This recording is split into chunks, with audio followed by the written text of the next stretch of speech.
किया जिससे धुंधकारी का कल्याण हुआ।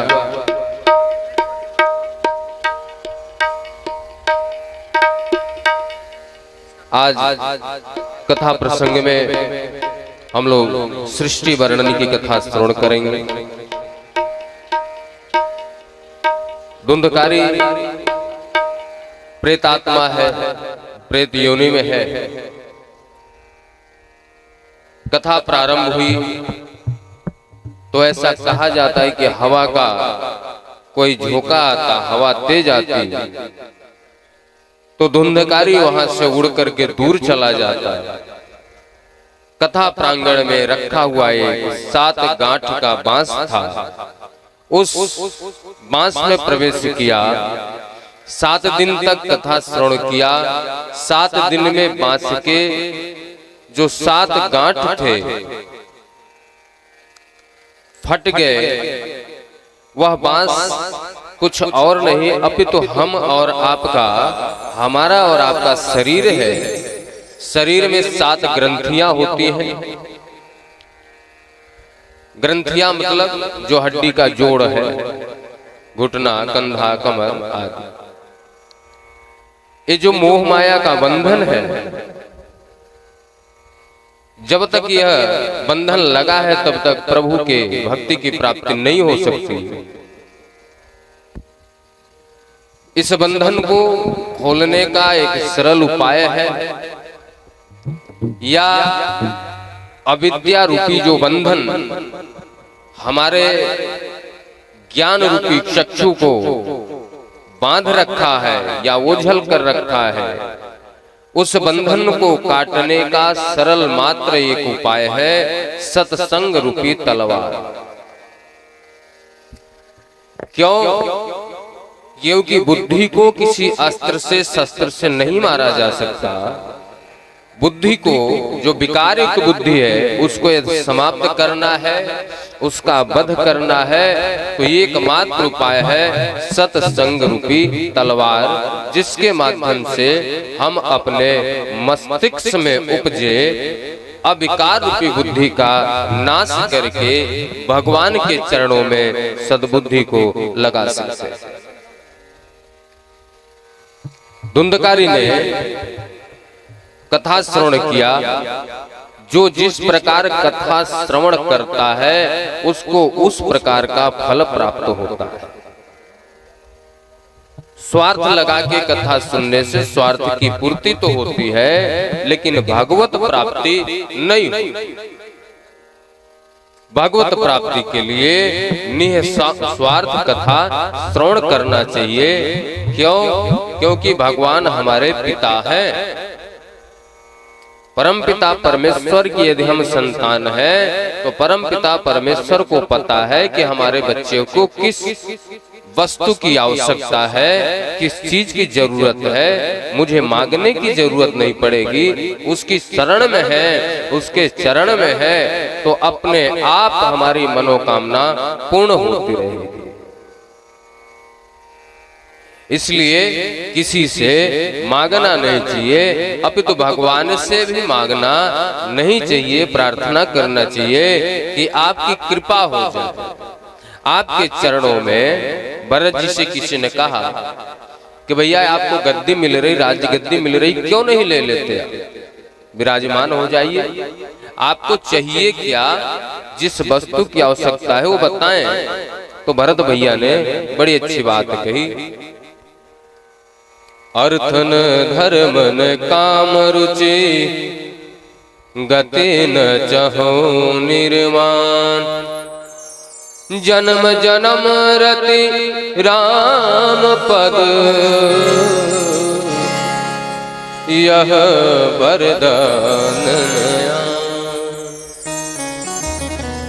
हमें यदि किसी वस्तु की आवश्यकता है तो राम जी के चरणों में प्रेम हो जाए, राम जी के चरणों में प्रीति हो जाए, राम जी से स्नेह हो जाए, राम जी के चरणों का आश्रय मिल जाए। इसके अलावा किसी वस्तु की आवश्यकता नहीं। किसी ने कहा श्रीमद् भागवत महापुराण की कथा कब तक सुननी चाहिए, इसको सुनने से क्या मिलता है? यह कैसा फल है जिसका रस, जिसका रसायन हम अपने कानों के माध्यम से ग्रहण करते हैं।